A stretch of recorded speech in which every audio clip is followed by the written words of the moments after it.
Welcome back to M Hood Fishing. Look at this, another e-bike, HappyRun. Full disclosure, they sent this to me for free to do a video about it. Check it out, review it. First, I got to build it. So I'm not going to actually build the bike in this video. However, I will give you a rundown of what it looks like when you get it. It looks like this. Most e-bikes are packaged something like this, right? As you see, back wheel is already on and the front wheel is in here, back behind. So you got to put the front wheel on. Obviously you got to put the handlebars on and a few other things. So yeah, most of it's already done for you, even the chain and everything, and the derailleur, which is back here. What you got to do is cut all this stuff, get rid of all this stuff, put the handlebars on. It's not that difficult. Let's get it done. Jumping right back in here for a second. We're partially unpacked. Always nice when you're unpacking one of these e-bikes and you see that Shimano. It's got a Shimano gear set on it. Yeah, that's always nice. One of the things I did not mention that I need to mention is that I'm not getting paid to talk about this. I only got the bike for free. So sometimes when I'm getting into these bikes and I'm building, I'll have an opinion right off because of how it goes. But let's get through that and see how it goes. So far, it's pretty normal. Nothing standing out, but I am only so far down the road here. Here we are. Nothing built, nothing put together yet, but there's all the mess and there's the bike. Yeah, as you can see, things are standing out, right? Just by looking at it, you can see a lot of differences in other e-bikes compared to this one. I do anyway. Starting with the seat, this shock here, which I'm going to explain best to my knowledge because we found this in the process of unpacking, and I'm sure in here we have components that we need, such as pedals. We've got the charger and something that's gonna help me figure out things I might not understand. Ooh, look at this. Package of tools. Many keys, look at that. Wow. Over here we've got the light that came with it, an air pump that came with it, another key, and there's keys on over here. So it's like, it's got, what, 2 switch keys and 2 battery keys? Keys. Yeah, well, I'm gonna get into this stuff real fast. I'm gonna turn the camera off and go sit in the other room and do a little reading. However, most of this is fairly straightforward, you know, for me anyway. But let's check out this bike as it is at the moment. As you can see, it looks like a moped or kind of a motorcycle style e-bike. I would say moped just because of the seat. It's got that Barracuda kind of looking seat. And the shock. This shock is weird. You don't see most e-bikes, well, the ones I've ridden in the past, they never had a shock here. What's up with that? Well, look at this right here. See that bolt there? All right. So some of you already know what's up, but a lot of you probably don't. I'm gonna pick this up. You see that back end moving? Look at that. See that moving? Well, you put that shock right there, you bolt that into there, and there you go. You got shocks back there. Real quick here, I get offers to review e-bikes all the time. I don't accept all of them. I accepted this one because I find this bike very interesting. I wanted to check it out, and I had an opportunity. HappyRun, thanks for the opportunity to check this bike out. Why did I want to check it out? It's supposed to do 30 miles an hour out of the box. And it, you know, it's just cool looking, so we got to build it. Come on. Just now finished the build out. Take these things off here. So, what's my opinion? I've not ridden the bike, right? So I do have an opinion on the build out, but nothing else really. It's complicated if you're not mechanically inclined. I'm going to tell you that right now. If you're not mechanically inclined, you might need to get a friend to help, that is. However, there is the manual, and there are a lot of assembly videos that you can use to help you along. It is a little different than any e-bike I have built before, but not much different. There's always something that makes you scratch your head, right? What was it this time? Well, this wasn't that big of a deal, but it wasn't mentioned in the manual. However, it is mentioned in videos, I believe. All you have to do is like attach it right here. And then this wasn't mentioned in the manual, how to put the headlamp and the light on, but you can find info about that, I think. And honestly, all I did was look at it and go, okay, this is what we're doing, because it's, yeah, something I've done before. Just that's the only thing I haven't. What else is different about this e-bike?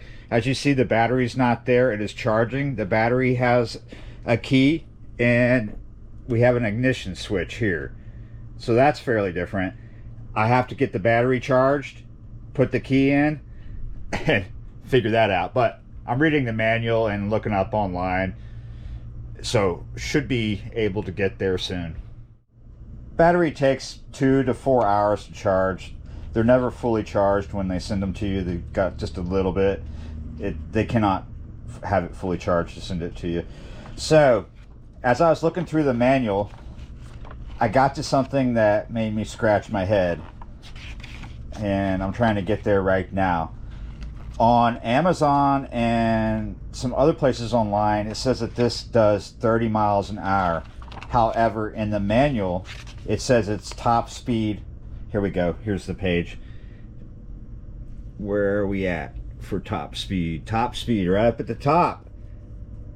Up to 28 miles per hour.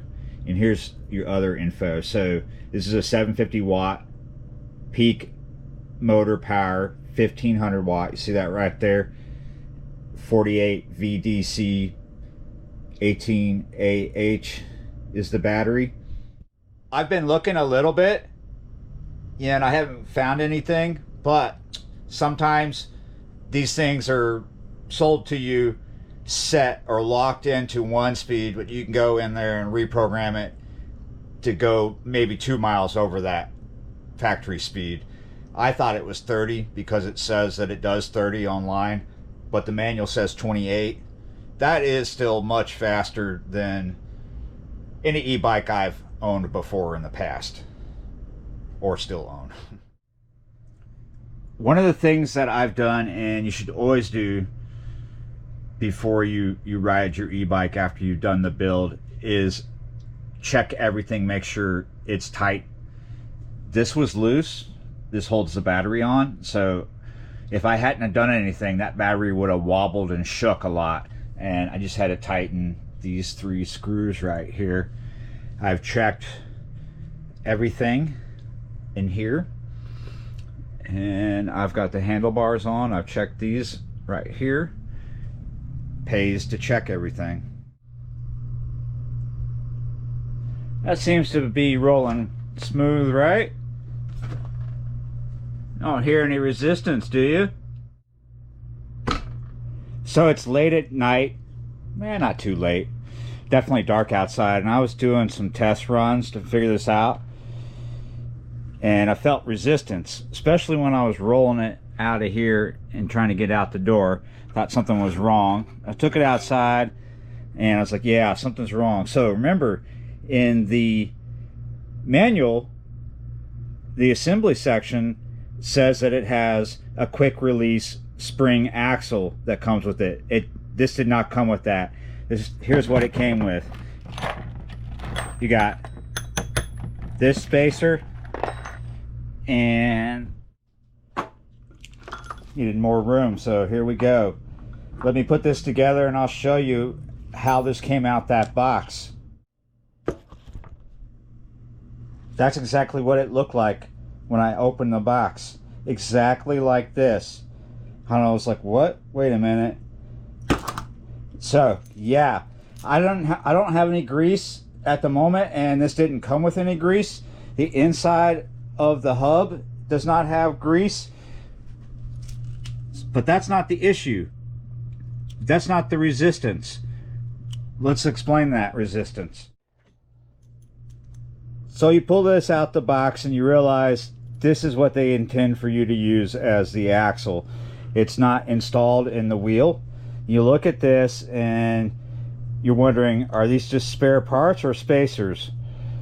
Well, they are spacers, but they're about to be garbage, because I'm going to show you something here. In most circumstances, the front wheels have always had the axle already installed, unless it was a quick release, and that's really easy, right? It's usually there, you know, like you're not installing the quick release axle yourself. It's already there, but you can pull it in and out really easy, because that's the idea of a quick release. So I remember I had to put this disc brake on here myself, and I put it on there correctly. That's not the issue. So then you listen to that, how rough that sounds. I just don't have any lithium grease or anything at the moment. Things will change, however. So I've already sized things up, and hear how rough that is. There's no bearings or anything in there. And then, as I've sized this up before, your big one goes on the right, and over here on the disc brake side, which these are supposed to be hydraulic disc brakes, that goes over there, that little one. Pick up our lug nuts here. So when I did this before, I did not have the bike upside down, and it was a little difficult. So this is what it seems like they're intending, right? And we make sure that it's, and you hear that? Remember before when I opened up, see how rough that is? No smooth ride there. Sounds horrible. Almost didn't want to come up out of there. We're just going to take that big one out for the moment. Get it back in, make sure, yeah. Well, that was a little better. Remember, took the big one out. This is just laying in the stirrups. So, you hear that noise? Let's start it again. Hear it? It's making that kind of noise. What was going on before, when it was really, really hard to roll the tire, and the same thing now, there was too much pressure on the brakes. The wheels getting pushed this way, because this piece right here is not the right size. Look at all this space. I don't have anything to space that out with. This was not supposed to be a build video. I just wanted to test ride this. But sometimes things don't come to you like you think they should. There's maybe a part missing, or something's weird. Finally I got it in the right position to where it's only going to stop when, yep, and that stopped it. You only want the brake to engage when you engage the lever. You shouldn't be rubbing up against your brake pad when you're riding the bike. So what I've learned is that I cannot use any of the weird spacers that they provided me with. All problems can be solved. I just can't believe I got this far into the video and didn't give you the actual name of this bike. It is made by HappyRun Sports, but it is the Tank G60. And I was reading about it while I was waiting on the bike. I'd read about this bike before, but I did more reading while we were charging the battery. And I am correct. I did read prior to getting this bike, I read that it does 30 miles an hour. And tonight, with my deeper reading, I found on their site, and they now say 31 miles an hour. We will have to take it back outside in the dark and see if it does get that. That might just be with throttle. That might only be, yeah, not really the end of the world. Could probably figure out that issue. I'm gonna get some grease for it. I was doing some further reading, and this is actually the tank G60, and the one before it is the tank G50 or tank 1. Maybe they call this the tank 2 as well, because the manual said tank 2 on it, but it's actually the tank G60. The tank G50 does not have this rear shock on it, and this particular model all over the internet says it does 30 to 31, whereas the G50 does 28 with throttle, and something like, some guy I was watching earlier, he got 17 just in pedal assist level 3. So there's 3 pedal assist levels for this bike, and the one the model before it, the G50. The G60, like I said, has 3. When I was out there, even with this issue with the front tire, I was getting 22 with throttle and 19, but I think I was faced with a lot of resistance there. So maybe if I could figure out this issue, we could just put the lug nuts back on and leave this space willy-nilly, right? You know, that way we could reach a higher speed, but there really needs to be some grease in there. At least some grease. I mean, I just had sausage. I got some sausage grease in the pan, but I think it's bacon grease traditionally that goes along with that joke. It's actually a real thing. People would grease up stuff with bacon grease. I think I saw some road show in Africa where they greased a crankshaft or something with bananas, stuffing bananas in there.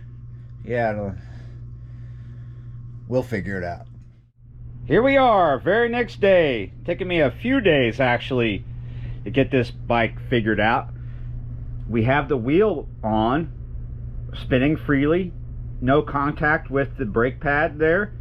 That's because in the end we're going without a spacer on this side. I didn't have anything to make up the difference here that actually fit these threads. So there we go. We've got our lug nut, our washer to have it locked in, and over here we do have the small spacer they provided with this axle, the lug nut, and the locked-in washer. However, I'm pretty firm in my belief that there was supposed to be a quick release axle for this front tire, because the manual for it, for this G60, includes it. This may have been the actual spacer axle that they send, a shipping axle. Maybe not, I don't know, I'm confused. I've emailed this company and I have not had a reply. So here we go. Last night when I did my quick little ride and realized something was really wrong, it was just a short ride, I also discovered that I just do not like this front fender they supply. You see how flimsy it is? It's just plastic. It doesn't really fit. They got 2 things here, and I had to bend one just to get it installed. I'm gonna take that off and just have the headlamp by itself.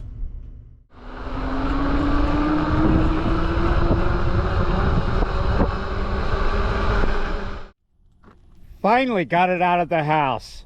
It actually did fine coming over here, so if I could just look past my issues I had with the axle, I would say fun ride, but I'm a little concerned. I'm at the moment just assuming that they sent the wrong axle. I think this may be the spacer axle, shipping axle, but it was in the box, because everywhere I look I see represented here a different axle, the quick release axle. But you know they sent that axle with spacers, and the spacers just don't work. So if you're mechanically inclined and you get that axle instead of a, well, I would say a proper one, or you know, proper spacers, maybe you can make do finding the right spacers, or you can get a hold of them, as I have, but I haven't had a reply yet. So we'll look past that for now. Let's talk about the bike. Right off the bat, you can tell it is a moped style e-bike. 750 watt motor, peaks out at 1500 watts. Now on Amazon it says that it does 30. On their website it says it does 31. However, I just did a test on the way over here to this spot, and in pedal assist levels I was able to get up to 25, which I think I could have done better. We may try again later. However, I'm going to tell you right now, it has 3 pedal assist levels that you cannot change. You can't get in here and reprogram it. They're 1, 2, 3. 1 is 8, 2 is 16, and I got pedal assist level 3 up to 25. I did throttle too the last bit of the journey over here, and I was able to get up to 28 in throttle. I could have got faster, but let me tell you, once this bike starts to go over 25, I could feel it. Maybe I was getting wobbles then, because I was like, oh, or I'm just uncomfortable with having a bicycle do that kind of speed. However, I have reached that speed before going downhill in a regular bike. That didn't feel comfortable either. That was a regular bike, a cruiser with a trailer, going down a big hill, steep hill in Natchez. So I did feel the shocks engage, so it wasn't real bad, but I could feel a bit of a wobble. It wasn't too bad, but I could feel it. It was there. All right, so maybe I've covered what I don't like. I'll point out at least one other thing that I don't like about this bike as far as cons go. But let's get to the pros. Let's get to the things that I like. I like the fact that it has, yeah, a horn, and it's got turn signals. And I do like the headlamp. It seems to have 2 modes, normal and bright. It has normal and bright. Over here, this button here, that gets you through the levels 1, 2, and 3. Nice big screen. I like that too. It's blinking for you, but not for me. It's because of the camera. And then over here, this is supposed to be your range. Now, they say your range is 68. Probably under the best conditions, maybe you could get that, but I doubt everybody's going to get that. Everybody's going to have a different range. I also like the combination of front and rear shocks. Makes for a nice ride. Now for the cons. I've already mentioned and gone on and on about the first one, and this has happened before with other e-bike companies. You don't get the right thing that you're supposed to get with the delivery, or something odd, something doesn't fit, things like that. And that was the issue with the tire and the fender, the front fender, and we got to get out of the road. So what are the other cons? Yeah, well, to start off, when you start off with this e-bike, you need to start in a low gear. Otherwise it's going to be really hard to get it going unless you just do the throttle, and that is your throttle right there. So you need to start in the easiest gear, which would be the lowest. On here it's number 1. And the other con about that, the other thing about starting up that I don't like, is the motor doesn't kick in automatically. It takes at least about a rotation of the pedals before it kicks in, and then you go. However, if you use the throttle to start, it kicks in a lot faster, because that throttle's giving you that momentum. It's just going to be extremely difficult to start this bike, to get going, to get the motor to engage, if you start in a higher gear. You need to start in a lower gear, and then it'll get going. That leads me to another con. I don't like the fact that you can't change the speeds to 1, 2, and 3, but it's not that big of a deal. 8, 16, and high 20s, not bad. You can deal with that, right? Another con is the seat. It's not the fact that it's shaped like that, like a banana seat. It's the fact that it's a fixed seat. that means certain height riders are going to be uncomfortable because you can't raise the handlebars, you can't raise the seat, you can't adjust it back. It is in that position alone. So the rating for this bike, the capacity, load capacity, how big you can be, is 265. So yeah, if you're an extra tall rider, you might have issues with this bike because you can only do so much adjustment. However, here's a pro. Really easy to sit upright and ride this bike, for me anyway. All right guys, I promise this is the last con, and this is just a con for me. This might not be a deal breaker for everyone, but this is one of the big reasons why this bike is not going to work with me off road anyway. See that? Let's do this side. That is your turning radius. That's not really a full turning radius. See that, how that contacts right there? If you have to make a really sharp turn, you're not going to be able to do it with that. However, for most people who are going to use this bike, they're going to use it as a commuter bike, because that's what I think this is good for. I'm not fully against this bike. You may think I am, but I am not. I think this is a decent commuter bike if you don't have the issues with the front wheel that I do. And I think the issues that I have with the front wheel is not something everyone's going to experience. I think that the wrong axle was there, or the right axle just wasn't there, right?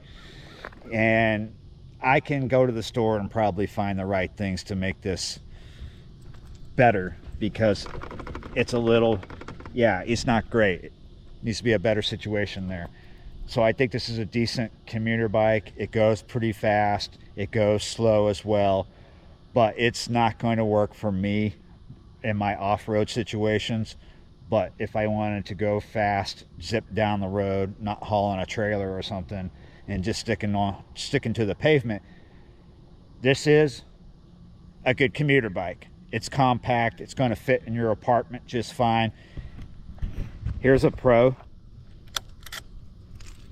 You can't turn it on without the key. The key has to be stuck in there to run it. So yeah, not bad as a commuter bike, as long as you don't have the issues with the front wheel that I do. And I have emailed this company about it. Perhaps they will fix this for me and send me the correct quick release axle. However, I can obtain the right size spacers and probably fix this issue myself. Hopefully it's not an issue that repeats itself for everyone. If you want to check out this bike, there is a link down in the description. Thank you to HappyRun for letting me review this bike. It is okay as a commuter bike, but it's not going to fit me, and it's not going to fit everyone. But there is someone out there, this bike will fit you. Thanks for watching, liking, sharing, subscribing, and I will see you next time.